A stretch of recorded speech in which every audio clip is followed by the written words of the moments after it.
enya nyare nye kplu polo lori yemanya bloga bloga ndo lia nye ntole bo mabuta mo chunchi manya mo ipo mo vina nye ese koma na mo yoko na chore unye kabana ma ejona jina daga shiaga mala na mo yoa to ku na sto kabada nye onyanya wona me ese koma via ma yigede Ghana memragbe denye kplu mi Togo ejojina mto.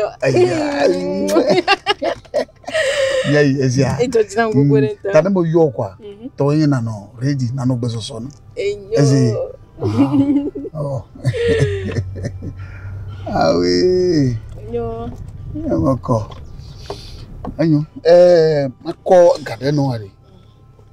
Ho. Wa ho yari. Mako dunde cho trom. Tabi. Sia. Long yela. Tane mo yo wa. Na so kaba ezia. Eyo. Hey ma, kaya ma. Akbe kalu. Yo, kaya ma. Ya gasi anga me na magrolebe o. Melewo alo nyemelewo. Melewo alo nyemelewo. Wonu so ho no gbo, ano de view po mi te via ga kokode hu e view ho wa ye gba kokode hu me vale ya. E view ho view diti yo gba kokode hu me vale ya.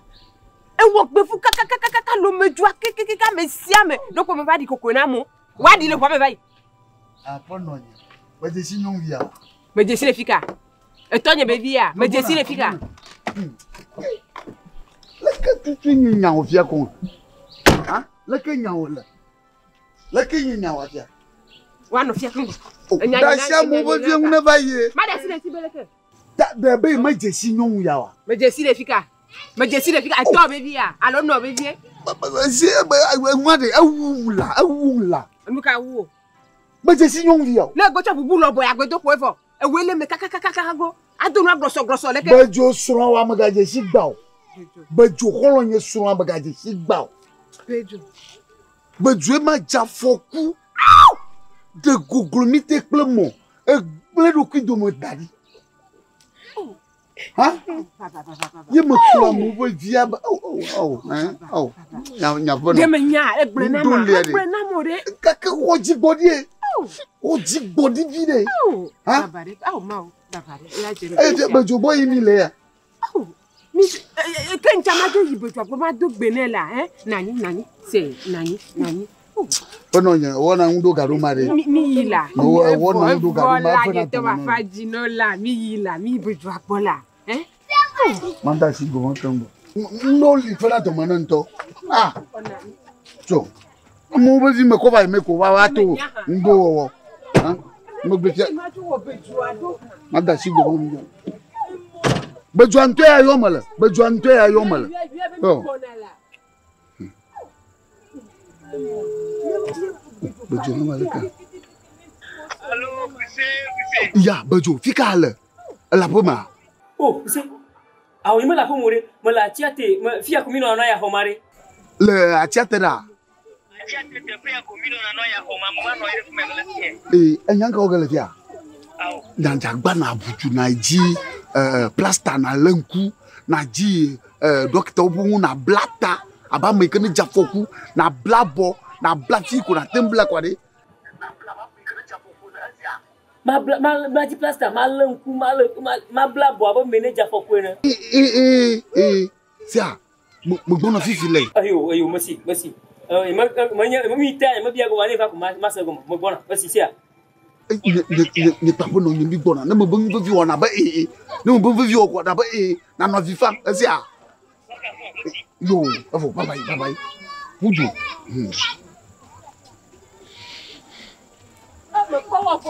mo ndo le mo jo ati dem ndo mo jo ati dem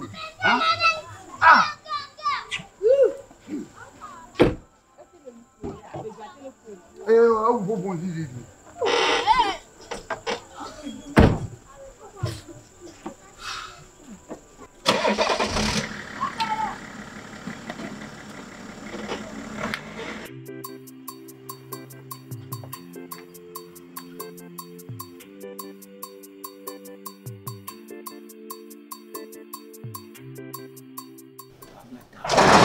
Ago, agbe.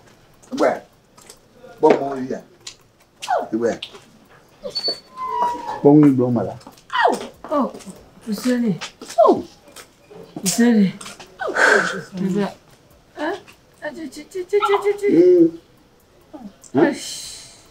Afia Nya ni mo jare na makata tubu. Mama kata tubu. Akota kata uvolma. Alo. Wo gano shikasisi. Gano shikasisi. Ne wa kore adeti e papa no azila mene. Vivia, Agbe vivia. Baba atika fia, azi papa azila mene. Bom mo bize ko tubli dodo. Egbe papa na mla yin lo. Baba no ma vade. O tromo godia. Na le o le no anyi to ma ba po mi like kon yi fi wubu. No mada akule pe Ate wubu ga. Fia duwa ya dromo. Alo adu fufu ma to fufu bana. Fufu ya karam. Fufu anwa. Ya karam. Fufu aja kishimola. Nga. Wazi kishimola. Kishibela. Alegeli to alo. E to ta kwa ni ba. Oh, nous le tout a dit kishibela fika mi apele lo me. Abo ke ko le kwati a. Alo no ali ta dine ya. Me agbatala ga. E ka jese ba. E mu itaji ne a. Ti amle je wu to mo fene ka ka le. Me ka Fuseni da sinya mai semela. O to palo va jagla be wa ji o la. Nani ko nye me video le. Ele di la taji. Ele di la taji. Abo baba ne. Nya de. O tro ma ba po da si a. Yo. Na lu la na ma aba kisi we line. La fufu. Na ma bleve kwa le alu la ma ko ikonji. Yo ke ma e. Mi jojo ba. Lejo. Sa. Bien ni ba. Sa. Aga ni le o gbo se. Fuseni. Allo. Va. Oh. Nyare. Mama nyare ma tu nyate ponami. Nyanya hose nyajima modana mo komo ya mo subonare. Edo to le mela. Ma wo do tu la ma Le mo ma vi awo ya Fuseni ma ko no ya. Apa no nye. Abejo ma ga jeti ma. Oh, mbe vi wela. Ahono. Oh, Ma glo nyare no. Ya. Hose nyemo de mona ma vivi ma la bebo. Ni hose mo de mona bonari. Ma dala pa le ka bebo. mata. Wa. Afoku yo le ka jeje hano bobora modo kumbe jafoku e ko accident jafoku bata. Ne menya la pata do va jora me. Ande kama wo. Oh, mbe vi no wari. Oh, Fuseni. Nde kama mo nya la pa ya mti dago. Ahono nde kama mo lo. Ko. Nde kama mo la ga. Nde kama yo mo. Ja. Aba jara palo. Ja ka wada ba. Ya nde kama yo mo jara ba. Ko double lo. Double.